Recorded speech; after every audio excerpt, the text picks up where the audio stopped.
Have you ever been through a breakup with someone who's been pulling away, sporadically ignoring you, avoiding you, and then finally they tell you they need space, they need time to heal, they're too messed up to be in a relationship right now, but after some time has passed and they've worked on themselves, you guys can be together again someday.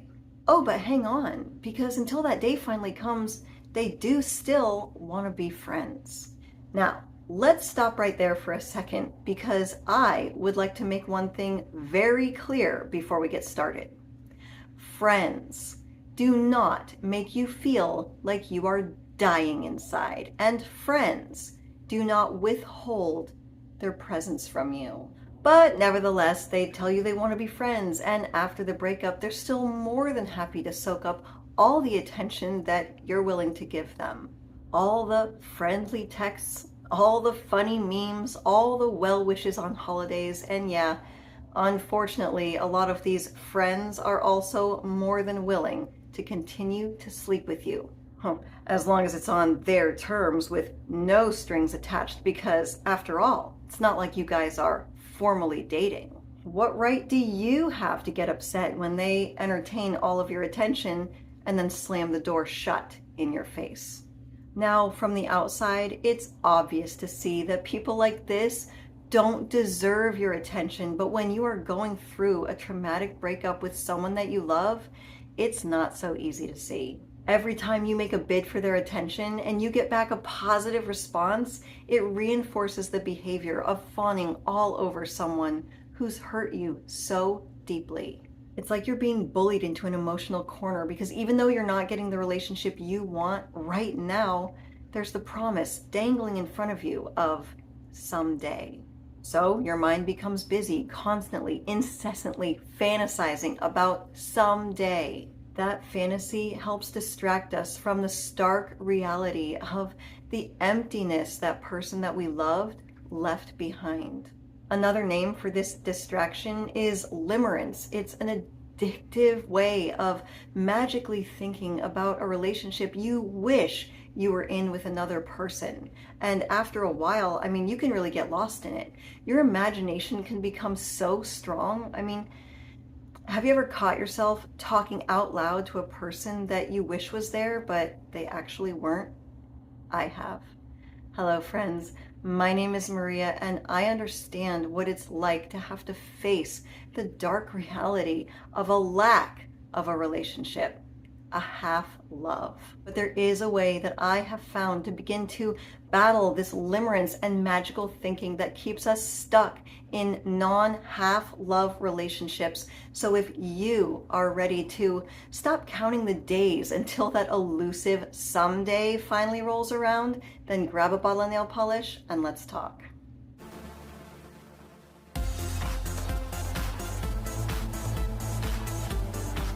I had a viewer quite a while back who I'll call Carl. Now, Carl got dumped by a woman he was in love with, and he stayed in complete no contact for 3 months until his ex reached out to him. But get this, she convinced him to meet her for lunch just so she could tell him she still was not ready for a relationship right now, but maybe in a year. And until then, she missed having him around, and she was hoping they could continue forward as friends until she was ready. Now, I don't know about you guys, but if I was Carl, it would have been tough, if not, impossible for me to tell that woman that I love to pack sand. No, of course not. I would have ended up waiting for her.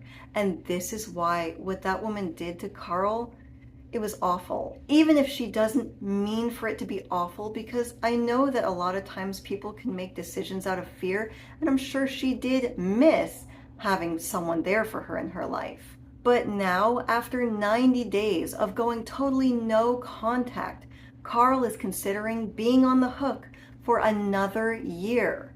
That's a year and 90 days. Do you know what that sounds like to me?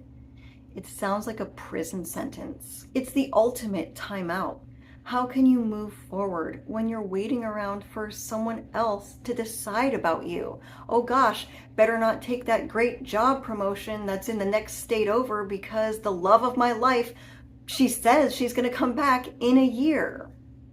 And who knows if she even will. Carl showed self-respect by going complete no contact, only for her to miss having someone around and go like this right before she went like this. These behaviors are evil and abusive because if you think about it, they totally stop people from living. But again, the answer, it seems so simple from the outside looking in.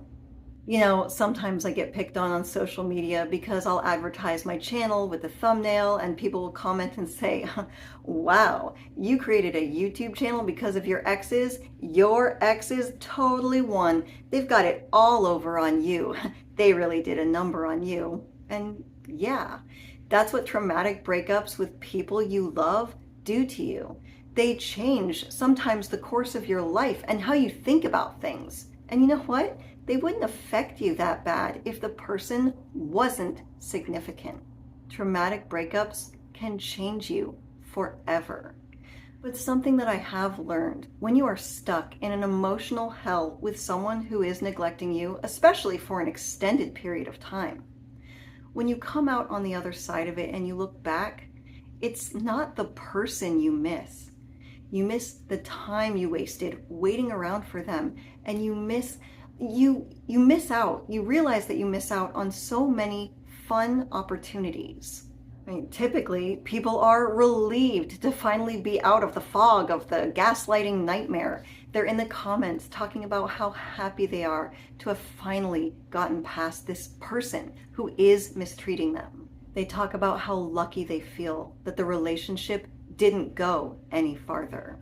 Carl was a viewer I happened to be talking to in the comments a while back, but this channel does offer a membership now with bonus videos for $2.99 a month. We're going to be doing a deeper dive into viewer questions, your questions that you have an opportunity to ask in the members only community post. I'll go ahead and put a link to the membership down below.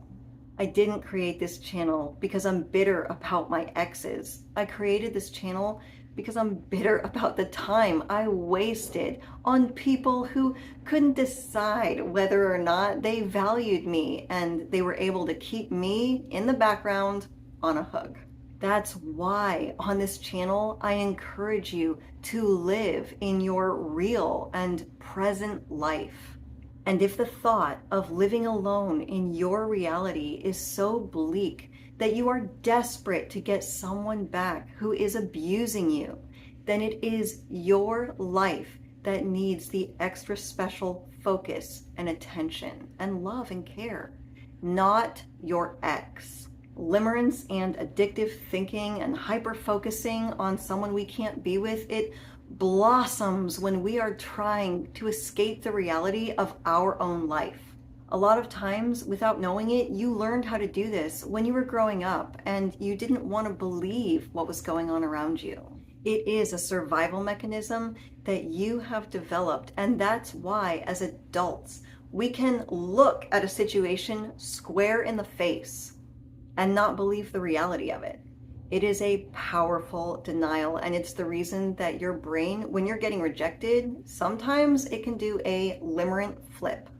We do a limerent flip in order to protect ourselves from the knowledge that someone we hold so dear might not love us back. They can't love you right now. They're not even acting like they love you right now.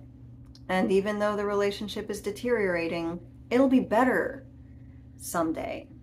If you keep allowing these old wounds to drive your behavior, you will continue to receive unreliable love in your adult relationships. You can be completely torn between wanting a real loving relationship while at the same time continuing to ask for it from the one person who refuses to give it to you. But why does it feel like this one person is the only person who can make us happy? This belief traps us in the purgatory of not quite in, but not quite out. And even though they're not really there, they're always on our mind. You invest so much in this person and they turn around and tell you that they want to get away from you because they need time to heal. Well, yeah, thanks a lot now that they've used up all of your romantic love and energy. If they were serious about healing, they wouldn't even be throwing out the someday. This is a manipulation tactic that people will use to assuage the breakup process. Or they want to leave their options open because they have fear fueling their decision-making process. They're not even sure if they agree with the breakup.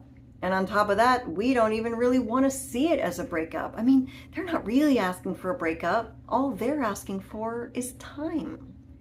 And you give it to them because you are someone who is willing to wait for someone that you love. Now, perhaps some people are able to go totally into no contact, but the real trouble begins when the person who has dumped us still entertains our bids for attention every time we message them. And yeah, with some people, it's hard not to message them. Even a small response gives us a glimmer of hope. Maybe they aren't really gone. And sometimes I think the dumper kind of likes it that way. They get options. They get a safety net. They don't get real consequences for their actions. Breakups can make you feel so powerless, but the promise of someday fills you with big dreams. And I have to ask you, has there ever been another time in your life where this has been the case for you? Like, you're powerless, you have no control over what's going on around you, but as soon as this happens, as soon as that happens, well then everything will finally be just as good as you imagined someday. Imagination is such a powerful escape. I remember being in my 20s, working crappy jobs for abusive bosses that demanded everything but didn't want to give back anything. And I remember I had one job at a gas station, and my favorite time of the day was at night when I would be sweeping the driveway and everything was quiet, and I would fantasize about how someday I would have an awesome job and I would finally be getting everything I deserved. Well, we don't get in life what we deserve. We get what we negotiate for ourselves. And while I had several different kinds of jobs over the years, they all had one thing in common: oppressive bosses who demanded over and above from me, but didn't want to give me anything back in return. I wasn't getting any kind of a payout for all the work I was putting in. And yeah, I would sit there day after day and imagine how great it was going to be someday. Someday things will change. This person will finally value me. Someday I'll be important. We will stay in these kinds of relationship dynamics, and it doesn't matter if we're 44, 34, or 24 and cute as a button. Welcome to the other half, where we know attraction is not just about looks. We also have to take care of the inner half. Because trust me, someday will never come if the image you have of yourself follows you wherever you go. Someday will never come if the low standards you have for yourself come right along with you. If there are things in life that you want and things you want to do, well, pinning those plans on the one person who refuses to walk through life with you, that's a big promise to yourself that you will never get what you want.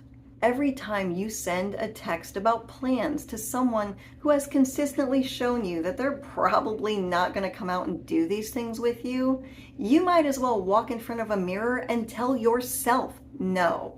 And it sucks because the holidays are coming, and I'm sure there's tons of fun things you would love to go out and do with this person who may or may not even answer you. I want you to take a moment and think about a fantasy that you have about doing something with your ex or a person you're in a relationship with who blows hot and cold, and a lot of times they avoid you. Maybe there's a Halloween event you thought would be fun to get dressed up and go to together. I'm sure there's loads of things you'd love to do with your ex, but it's not possible right now. They have got their walls up. My biggest downfall was continuing to smack my head against a wall of people who treated me with ambiguity. I'm tired, I'm busy, not right now. You know, when you get past this and you look back, like I said, that's the stuff that's going to get under your skin. The missed opportunities. You will miss the time. You will not miss your lame ex who doesn't want to do anything fun with you. But I know you want to do fun things, and I know at some point you want to do fun things in a relationship with someone who does them with you. So here's how we begin to build that scenario. Ironically, even though your reality might not be everything you want it to be right now, the best way to battle addictive, dopamine-fueled fantasy is with your reality. Because if you want real, you have to be real and really show up and create the reality that you want. And here's how this happens. Now, I don't know if you guys know this about me, but in the past I had a bit of a problem chasing people who didn't really want to be around me. But this didn't stop at romantic partners. I was also pining after friends who either didn't want to be my friend or they were friends that at some point were pulling away. Now, in an attempt to bring them back around me, I would throw what I thought were really fun parties and I would spare no expense. I would invest a lot of time and energy and money trying to bring people around me that had shown me they weren't super into the relationship. These parties always triggered my anxiety because I thought I had to sell the party and convince people to show up. They either didn't show up at all, or the people that did show up acted bored and went home early.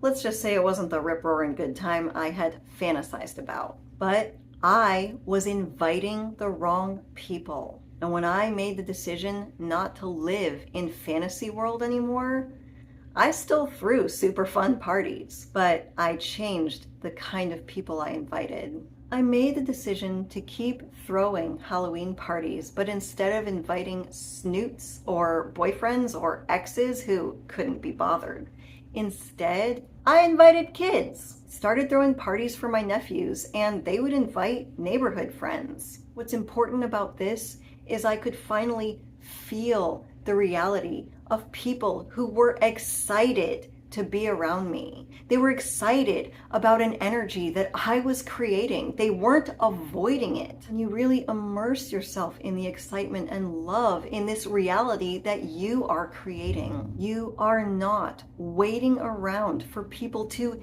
give you permission for it. And here's the best part. When I threw that party for my nephews, they invited their friends, and then parents showed up that I had never been introduced to. So we started talking, and we were taking pictures of the kids and sending them to each other. And now it's like, hey, I like to throw parties for kids every once in a while. Now I have your number. I'll shoot you a text next time. Maybe you guys would like to come. I mean, worst case scenario, you've made a new friend. Best case scenario, you've made a new friend that has single friends, and that's where you get more romantic opportunities. But it will never happen for you if you continue to allow someone who's pulling away from you to keep you on a string. These are the little edits you make to begin to take small steps to change the kind of people you have around you, creating a reality that you enjoy and building a new social life with people who choose you back. And before you know it, you'll be at a party, not single, but with a fantastic new partner, and you'll be telling everybody the story of how you met. You were at a wedding, you were at a party, you were at a Mardi Gras when you both suddenly reached for the Cajun shrimp. My name is Maria Adriana. You did not have to live my life, but I certainly hope you can learn something from it. As always, thank you for visiting. The Other Half.